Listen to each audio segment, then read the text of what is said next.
Hello, आज हम लोग देखते हैं हिंदी का महत्वपूर्ण टॉपिक उपसर्ग। तो उपसर्ग किसे कहते हैं? यह दो शब्दों की मेल से बना है, उप और सर्ग, जिनका उप मतलब होता है समीप या निकट या पास, और सर्ग मतलब होता है सृष्टि करना, है ना। जैसे उपसर्ग जो है शब्द के पहले जुड़ते हैं, यह आप जो है जानते ही हैं। जो शब्दांश किसी शब्द के पहले आकर उसका विशेष अर्थ प्रकट करता है उसे ही हम लोग उपसर्ग कहते हैं। जैसे हम लोग एग्जाम्पल की बात करते हैं तो अंग्रेजी भाषा में सब मजिस्ट्रेट, इस प्रकार से हम उसका उपसर्ग के साथ मेल करते हैं। तो उपसर्ग की एक विशिष्ट उदाहरण देखते हुए हम जो है आगे आप लोगों को समझाते हैं। तो अंग्रेजी के उपसर्ग में सब मजिस्ट्रेट या सब कॉमेडी या सब पोस्टमैन, इस प्रकार से सब का मतलब होता है अधीन या नीचे। तो आप इस प्रकार से समझ सकते हैं। चलिए हम लोग उपसर्ग की आगे जो है प्रकार को देखते हैं।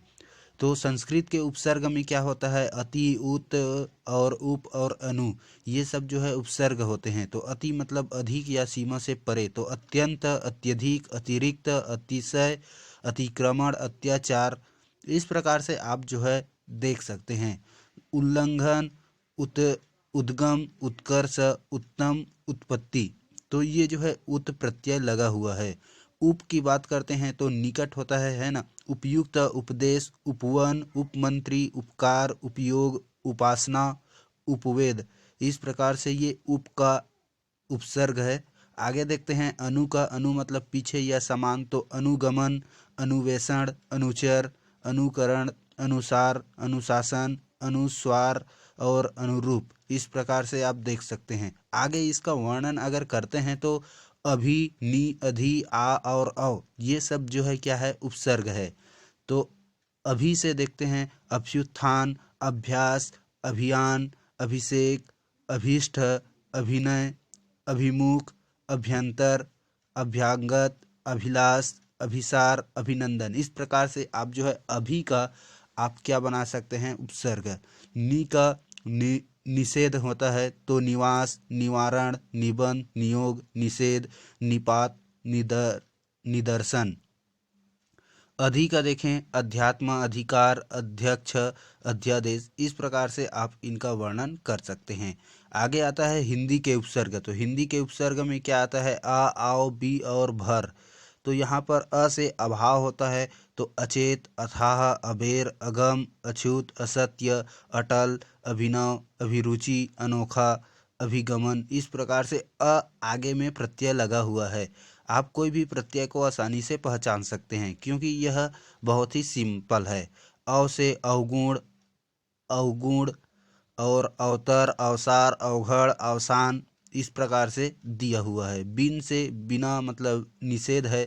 बिन देखा, बिन जाने, बिन खाया, बिन ब्याह, बिन पाए, बिन बादल। भर से अगर बात करें जाए तो भर पेट, भरसक, प्रयास, इस प्रकार से आप देख सकते हैं।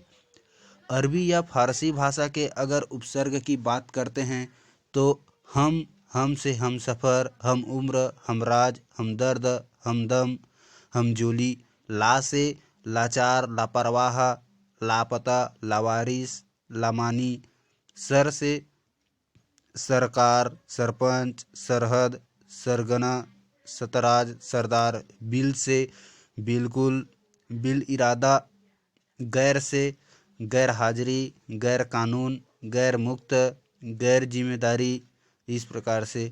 कम से अगर बात करते हैं तो कम उम्र, कमचोर और कम समझ, कम वक्त, कम सीन, कम ख्याल, कम अक्ल, इस प्रकार से आप जो है अरबी और फारसी मतलब उर्दू का आप देख सकते हैं। अच्छा लग रहा हो तो लाइक ज़रूर करें।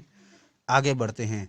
उपसर्ग के समान कुछ जो है अव्यय भी होते हैं। अव्यय के बारे में भी आपको समझाएंगे। अव्यय का अर्थ उपसर्ग के समान ही होता है लेकिन वह अव्यय से परे होते हैं। तो जैसे सम, तो समान, सम्मान, संन्यास, समरूप, समकालीन, समदर्शी, समकोण। तिरस मतलब हीन, तो तिरस्कार, तिरोभाव। पूरा मतलब पुरातन, पुरातत्व, पुरातन और पुरावृत्त, इस प्रकार से ये उपसर्ग के समान अव्यय होते हैं। मतलब ये भी उपसर्ग ही है।